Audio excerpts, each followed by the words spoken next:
ஓம் கஜானனம் பூதகணாதிசேவிதம் கவித்த ஜம்பு பலஜார பஜ்ஜிதம் உமாசுதம் சோக விநாசகாரணம் நமாமி விக்னேஸ்வர பாதபங்கஜம்.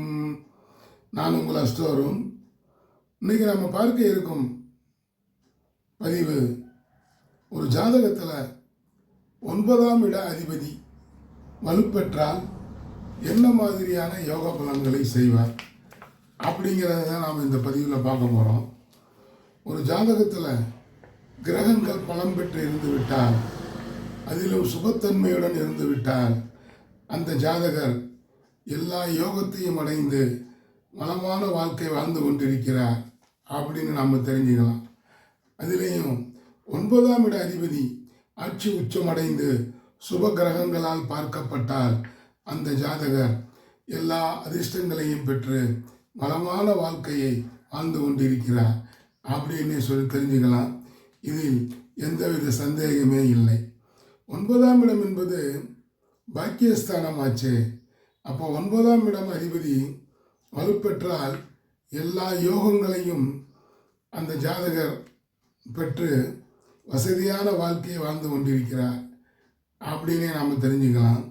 பானை பிடித்தவள் பாக்கியசாலி என்ற பழமொழிக்கேற்ப பாக்கியஸ்தானம் வலுப்பெற்று விட்டால் அந்த ஜாதகர் அனைத்து பாக்கியங்களையும் யோகங்களையும் பெற்று விடுவார் அப்படின்னே சொல்லிடலாம். இதற்கேற்ப 9ஆம் இட அதிபதி சுபத்தன்மை பெற்றுவிட்டால் அனைத்து பாக்கியமும் கிடைத்துவிடும் அப்படின்னே சொல்லிடலாம். இந்த ஜாதகத்தை பாருங்கள், ஸ்க்ரீனில் தெரிகிற ஜாதகத்தை. இது ஒரு மகர லக்ன ஜாதகம். லக்னத்திலே குரு நீச்சம், ஆனால் திக் பலம் பெற்று விடுகிறார். லக்னத்திலே குரு இருந்தால் திக் பலம், 7ஆம் இடத்துல சனி திக் பலம் பெற்று விடுகிறார் அப்படின்னே சொல்லிடலாம். 4ஆம் இடத்தில் சந்திரன் திக் பலம் பெறுகிறார். ஆக இங்கே இந்த ஜாதகத்தில் 3 கிரகங்கள் திக் பலம் பெற்று விடுகிறது. அப்போ மகர லக்கணத்திற்கு 7இல் சனி இருந்து 3ஆம் பார்வையாக 9ஆம் இடத்தை பார்க்கிறார். மகர லக்கணத்திற்கு அதிபதி யார்? சனி. சனி வலுவாக இருந்து பாக்கியஸ்தானம் என்று சொல்லக்கூடிய 9ஆம் இடத்தை பார்க்கிறார். அங்கே புதனும் சொந்த வீட்டில் ஆட்சி உச்சம் மூல திரிகோணம். ஆக சனி தனது 3ஆம் பார்வையாக 9ஆம் இடத்தை பார்ப்பது சிறப்பு. குரு லக்னத்தில் மகர லக்னத்தில் திக்பலம் பெற்று குரு 9ஆம் பார்வையாக கன்னி ராசியை பார்க்கிறார். அங்கே புதன் ஆட்சி உச்ச மூலத்திரிகோணத்திலே அமர்ந்திருக்கிறார். ஆக பாக்கியஸ்தானம் மேலும் வலுவடைகிறது அப்படின்னே சொல்லிடலாம். அடுத்து பார்த்தீங்கன்னா மகர லக்னத்திற்கு 11ஆம் இடம் யார்? விருச்சகம். அங்கே ராகு போய் உச்சம் பெறுகிறார். ராகுவை போல் கொடுப்பான் இல்லை அப்படிங்கிறாங்க. ராகு தனது 3ஆம் பார்வையாக ஆண்டி கிளாக்கில் கன்னி ராசியை பார்க்கிறார். அப்போ அவரும் அங்கே உச்சம் பெற்று பார்க்கிறார். எத்தனை கிரகம் அந்த 9ஆம் இடத்தை பாக்கியஸ்தானத்தை பார்ப்பதால் பாக்கியஸ்தானம் வலுவடைந்து விடுகிறது, பலப்பட்டு விடுகிறது, பலமாகிறது. ஆக இந்த ஜாதகருக்கு 9ஆம் இடம் சுபத்தன்மையுடன் வலுப்பெற்று விடுவதால் அனைத்து யோகங்களையும், அனைத்து செல்வத்தையும், அனைத்து வளங்களையும் பெற்று வசதியான வாழ்க்கையை வாழ்ந்து கொண்டிருக்கிறார். ராகு கொடுக்கக்கூடியவர் அல்லவா? அவர் 11ஆம் இடம் என்று சொல்லக்கூடிய லாபஸ்தானத்தில் இருந்தல்லவா பார்க்கிறார். அப்படி பார்க்கையில் இந்த ஜாதகருக்கு அதிர்ஷ்டம் கொட்டோ என்று கொட்டி கொண்டு இருக்கிறது. இவர் காட்டில் மலைதான் பொங்கல் அப்படின்னே சொல்லிடலாம். ஆக ஒரு ஜாதகத்தில் 9ஆம் இடம் என்று சொல்லக்கூடிய பாக்கியஸ்தானம் வலுப்பெற வேண்டும். அப்படி வலுப்பெற்று விட்டால் அந்த ஜாதகர் யோகக்காரர் அப்படின்னே சொல்லிடலாம். அவன்பா இந்த போகிறான் பாருப்பா, பெரிய யோகக்காரன்ப்பா. போன வருஷம் வரைக்கும் சாதாரணமாகத்தான் இருந்தேன். இப்போ என்ன திசை அவருக்கு அவனுக்கு என்ன திசை நடக்குதுன்னே தெரியலை. சுக்கரதசை நடக்கும் போல இருக்கு. அவன் பெரிய செல்வந்தரா, செல்வ செழிப்போடு, கார் என்ன, பங்களா என்ன, வசதியான வாழ்க்கையை வாழ்ந்துக்கிட்டு இருக்கேன் அப்படின்னு நாம் சொல்ல கேட்டிருப்போம். ஆக 9ஆம் இடம் பாக்கியஸ்தானம் ஒரு ஜாதகத்திலே வலுப்பெற்று விட்டால் அவர் எல்லா பலன்களையும் அனுபவிக்க, யோக பலன்களை, அதிர்ஷ்டங்களை அனுபவிக்கவே இந்த பூ உலகில் பிறந்திருக்கிறார் என்றால் அதுதான் உண்மை. இதை வேறு கோணத்திலையும் பார்க்கணும். இதே புதன் பகவான் மகர லக்னத்திற்கு 3ஆம் இடமான மீனத்தில் போய் நீச்சமாகி உட்காந்துட்டார். அப்போ என்ன செய்யும் அப்படிங்கிறதையும் பார்க்கலாம். பாக்கியாதிபதி புதன் மகர லக்னத்திற்கு 3ஆம் இடமான மீன ராசியில் போய் நீச்சமாகி உட்காந்துட்டார். அப்போ அந்த ஜாதகருக்கு எந்த விதமான யோக பலன்களை கொடுக்க தவறி விடுவார் அந்த புதன் பகவான் அப்படின்னே சொல்லிடலாம். ஜாதகத்தை ஒரு கோணத்தில் மட்டும் பார்த்தா பத்தாது, பல கோணங்களிலையும் பார்த்தால்தான் பலனையே சொல்ல முடியும். ஆணைக்கு அறம்னா குதிரைக்கு குர்ரம் அப்படின்னு சொல்லிட்டு எளிதில் கடந்து போயிட முடியாது. ஜாதகம் என்பது மிகப்பெரிய கடல்.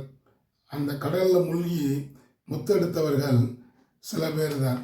சும்மாவை சொன்னாங்க, ஜாதகம் பலன் பார்ப்பது அதாவது அவங்களுடைய சாமர்த்தியம், அவர்களுக்கு வாக்குப்பளிதம் இருக்க வேண்டும். அப்போ தான் அந்த ஜாதகத்தையே கணிச்சு சொல்ல முடியும். கற்றது கையளவு, கல்லாதது உலகளவு அப்படின்னு அவ்வை பாட்டி சொல்லியிருக்கிறாங்க. ஆக அந்த ஜாதகருக்கு பாக்கியாதிபதி எந்த சூழ்நிலையில் எப்படி இருக்கிறார், சுபத்தன்மையுடன் இருக்கிறாரா இல்லை அசுபத்தன்மையுடன் இருக்கிறாரா. இங்கே மீனத்தில் போய் நீச்சமாயிட்டாருன்னா அவர் வலுக்குன்று விடுகிறார்.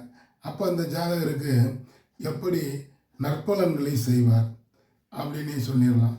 ஜாதகம் என்பது படிக்க படிக்க, அதாவது கற்க தான் அந்த இது ஜாதகமே வரும் அப்படிங்கிறாங்க. கண்டதை கற்றவன் பண்டிதனாவான் அப்படிங்கிறாங்க. தொட்டனைத்தோறும் மணற்கேணி மாந்தருக்கு கற்றனைத்தோறும் அறிவு அப்படிங்கிறாங்க. அப்போ ஆற்றுல போய் தண்ணி வேணும்னா மணல் அப்படி தோண்டினீங்கன்னா ஊற்று மாதிரி நல்ல தண்ணி வரும். அதே போல் தொட்டனைத்தோறும் மணற்கேணி, அந்த கேணி மாதிரி, கேணி என்றால் கிணறு, அந்த கிணத்துல இருக்க தண்ணி மாதிரி நல்ல தண்ணியாக ஊறுமா, நம்ம குடிச்சிக்கலாம். அதே போல் கற்றனைத்தோறும் அறிவு மாந்தருக்கு அப்படிங்கிறாங்க. அப்போ கல்வி கற்க தான் மூளையில் வேலை செஞ்சு பெரிய பண்டிதர் ஆவார், ஒரு புலவர் ஆவார், ஒரு ஜோதிடர் ஆவார்.